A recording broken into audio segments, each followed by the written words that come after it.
Morning beeps, good morning everyone, how's everyone doing? Hopefully you guys are all doing well. Don't forget hit that subscribe button if you guys are new to the channel. Don't forget as well to like and share the vids. It is fight week, people. It's double fight week. Don't forget we've got Katie Taylor versus Chantel Cameron, and we have Devin Haney versus Vasily Lomachenko. Two undisputed fights, and I can't wait for both. Obviously I am going to go to Ireland for Katie Taylor. I fly out on Thursday evening for that one. Can't wait, honestly. People have been telling me about the atmosphere. Like my top four. So my top four atmospheres that I've been to. So not that I've seen on TV, that I've actually been to. In no order. In fact, number one. In fact, let's give her number one. Number one is definitely Josh Warrington, Mauricio Lara 2. Guys, girls, by far number one. Like number one. That's not going to be beaten. If anything, if Katie Taylor on the weekend beats that, then boy. So that's number one. What also? Katie Taylor, Amanda Serrano. Just because it was like, for me, a football match. I love it that it was split. Half the arena was Puerto Rican, half the arena was Irish, and they were going at each other. So that was phenomenal. What else was there? Lee Wood, Michael Conlon. Incredible. Honestly, incredible. So lucky that I'm there watching these events. And the other one was AJ Usyk, the first one, obviously, at the Tottenham Hotspur Stadium. So those are my four. I've been told, and I think I tweeted this the other day, I've been told that Katie Taylor versus Chantel Cameron, the atmosphere in that building is going to crack my top four. I don't know. I've also been told that Mr. Conor McGregor is going to be there as well, and that I will be doing a ringside interview with the man himself. You know, it's strange. I think a couple of years ago I wrote down, maybe even longer than that actually, maybe about 3-4 years ago, kind of wrote down like the people I want to interview, like the dream, and Conor McGregor was certainly in that, like certainly. So slowly but surely we're ticking those boxes off. I'll do preview videos for both fights. This is more a case of let's just have a little catch up, but we definitely do a separate video for Haney Loma, and we'll definitely do a separate video for Katie Taylor, Chantel Cameron. Like, win or lose, should Katie retire? Like, questions like that I think need to be asked. I can't imagine her losing, fighting back home for the first time. Like, that must give you an extra 20%. But Chantel Cameron is so dangerous, so much bigger than her. I don't think there is any sort of rehydration clauses or anything like that, so Chantel Cameron can get as big as she wants. But look, it's going to be a good night of boxing, a very good night of boxing. All right, let's start with this one. John Fury. I'd love for AJ to knock Deontay Wilder out. You're not the only one, mate. You're not the only one. I would like to see that as well. But look, let's just see if the fight gets made, because there's been so much talk about this fight in the winter. I think Eddie's now come out and said that that's what they're working on. AJ said that Wilder's next. So let's see what happens. Talking to John Fury, obviously I was doing the KSI event on the weekend. I want to talk about that actually. I might do a separate video about those events, because I know there's some of you, and I get it, that don't like me doing them. Some of you are just like, Addy, get your money. And I can understand why some of you are split. I'm very split on it as well. But I'll talk separately about those events, because I do think I do need to have a conversation about them. Yeah. But yeah, John Fury. Tommy Fury was on stage with John Fury, and Tommy Fury is jacked, like big, like really big. Like I am, what am I? I'm just over 14 stone, much bigger than me, like much bigger than me, much solid, like really solid as well. Like it didn't look like he had much fat on him, but if I'm 14 stone and I'm what, 5'11", he definitely looked a stone bigger than me. So he's a big boy, honestly, a big boy. No, I don't blame him. People are like, oh man, he's chasing KSI, he's a professional boxer. What does he do? Get your money. Get your money. I think we all maybe feel like he might not have the ability to make it as a pro boxer. So if a YouTuber wants to call you out and wants to pay you 5 million, fucking get that 5 million. Go and get it. But back to the AJ Wilder thing. Let's see what happens. Let's see. John Fury isn't saying much about his son Tyson and what next for him, but we'll see what happens there. Haney, Lomachenko beating will be worse than if I'd fought him in 2019. But he's no slouch. Wait, let me read that correctly. Lomachenko beating will be worse than if he'd fought me in 2019. But he's no slouch. Is he basically trying to say that he would have beaten up Loma in 2019? Because if he's saying that, then that's dude, you would not have. You would not have. I don't think you would have got close to him in 2019. Don't get me wrong, look. Loma gets caught. Loma, I meant Jorge Linares. That wasn't easy work for Loma, but Loma would have got to Haney in 2019. He's certainly no slouch, but look, Loma's 35. I'm not making any excuses for him. The age is the age. Father time is father time. I don't care how good you are at any sport. Father time is father time. That's why those athletes that keep going past 35 and are still very like that, man, I look at them like godlike. Like Floyd was still very good. LeBron James, very good. Cristiano Ronaldo, very good. I'm like, how are you still doing this? Roger Federer, very good. Serena Williams, like people like, I'm like, how are you still doing this? But father time is father time. We'll see what happens. What is going on here?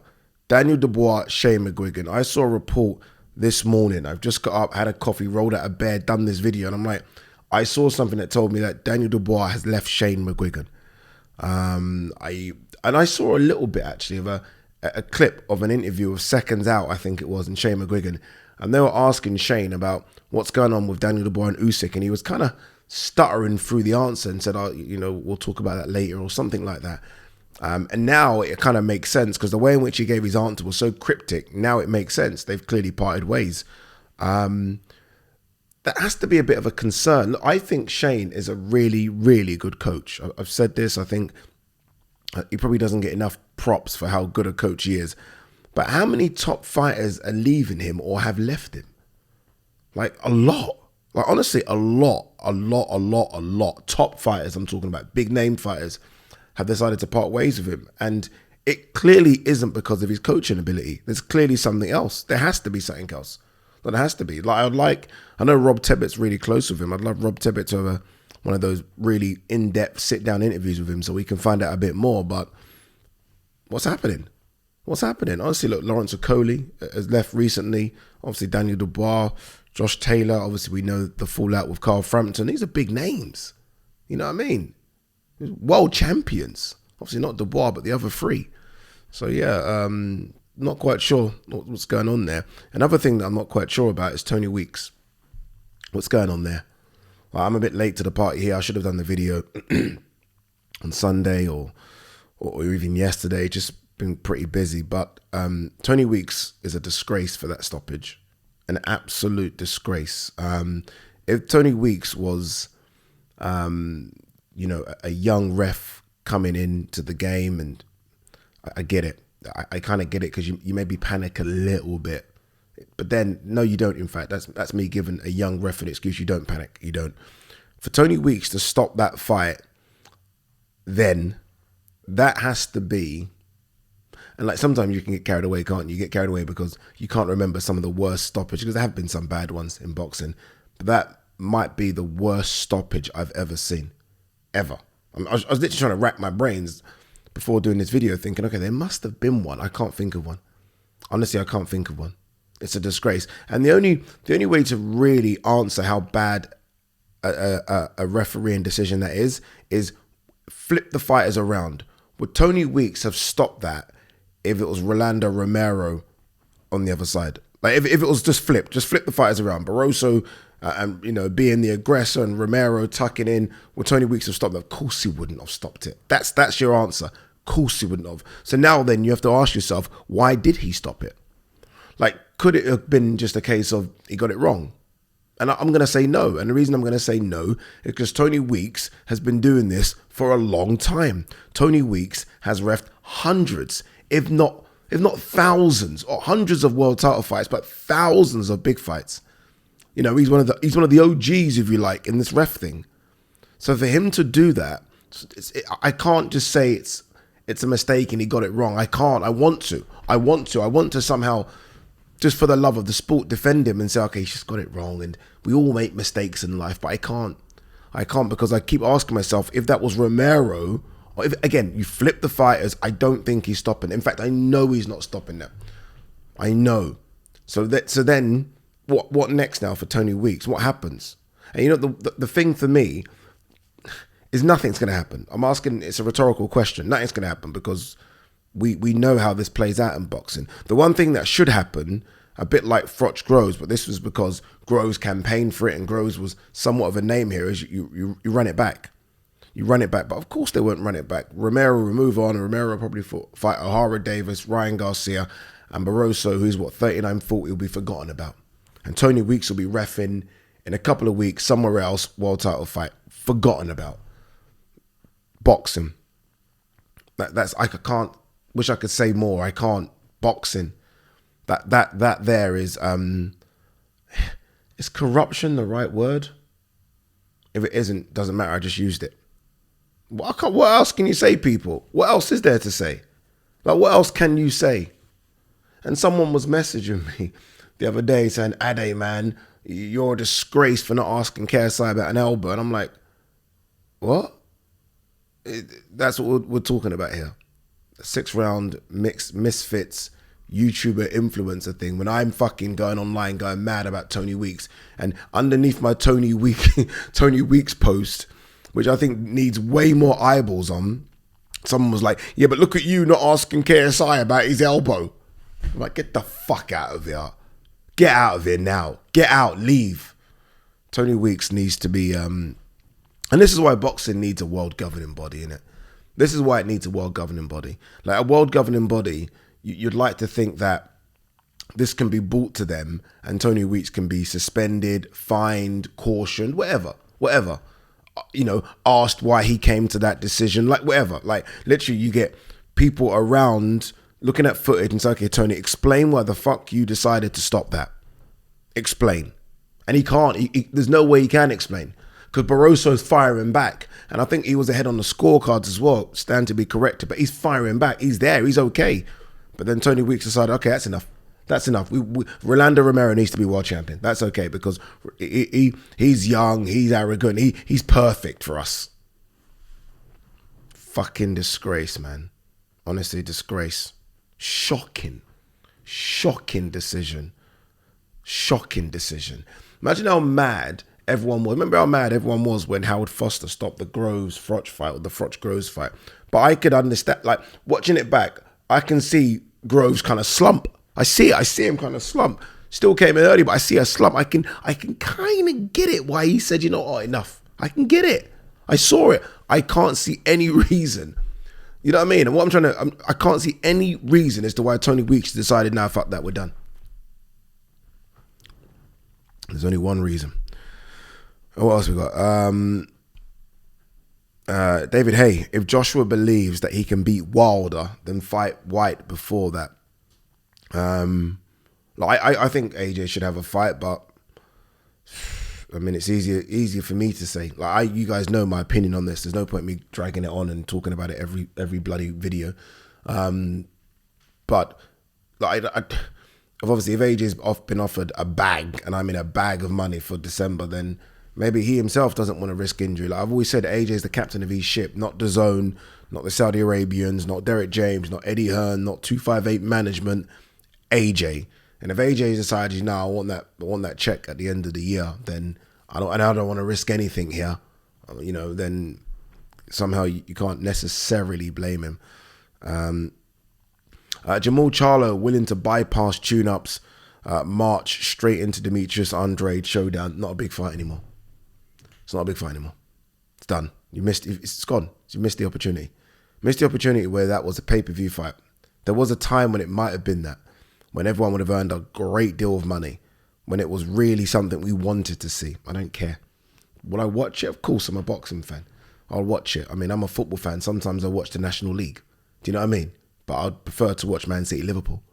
And there was a time when that was kind of like that. It was really high. Ain't that anymore.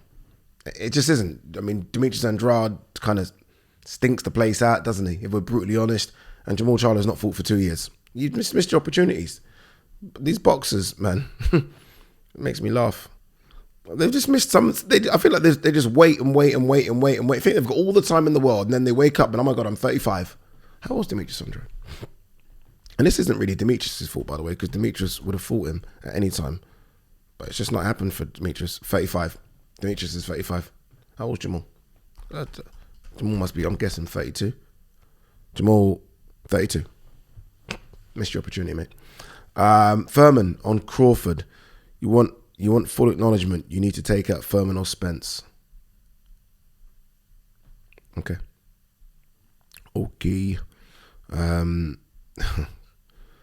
God. What? I don't even know what's going on with Spence either. What's going on with Spence? Is he fighting Crawford? Anyone know? Anyone know what's going on in this crazy world of boxing that we all love? What's going on? Like it's actually, I think it's actually been a good 2-3 months.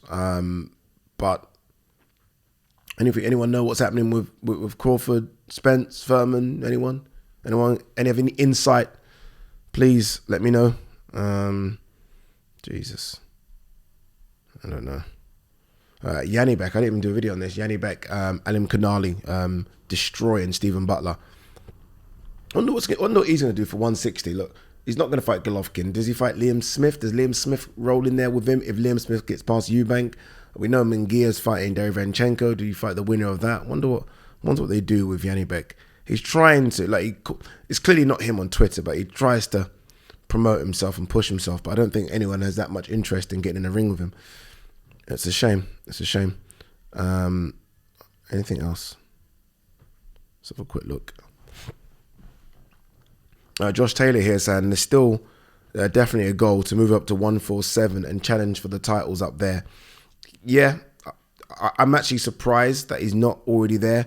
As soon as I realised it wasn't Jack Catchall next, I thought he might just, let's go 147. Let's not forget, he was undisputed. Like, that's the perfect way to go up. I'm undisputed. I've done everything I can. Let me just go up. But obviously Teofimo Lopez next. And maybe after that, it'll go up. Because there aren't that many big money fights to stay around at 144. I don't think he's going to get the Ryan Garcia fight. I don't see the point of him facing Pro Gray. Maybe Jack Catchall down the line. I don't see the point. 2 secs. There's a bit here that Mike Coppinger wrote. It's a piece. You can go and check it out on Mike Coppinger's page. This is what he wrote on his Twitter page. Canelo Alvarez is still the face of boxing and still elite, at least in my mind. Ben_baby feels different and believes Canelo's super middleweight run has been underwhelming. It's not been underwhelming. It's just been what it is. He beat every champion. That's the most stupidest statement I think you can put forth to discredit someone. Underwhelming. Well, I beat all the champions, and guess what? They were all unbeaten when I beat them. It's not my fault. What am I supposed to do? Okay, who's the champion? He's unbeaten. I'll fight him. In fact, I'll go over to your network and fight you. Who's the other champion? Oh, you think unbeaten? I'll fight him. Who else has got the belt? Oh, Callum Smith. What is he? Ring recognized #1 at super middleweight. Okay, I'll fight him. So I've beaten all the champions. They're all unbeaten, but my run at middleweight super middleweight is underwhelming.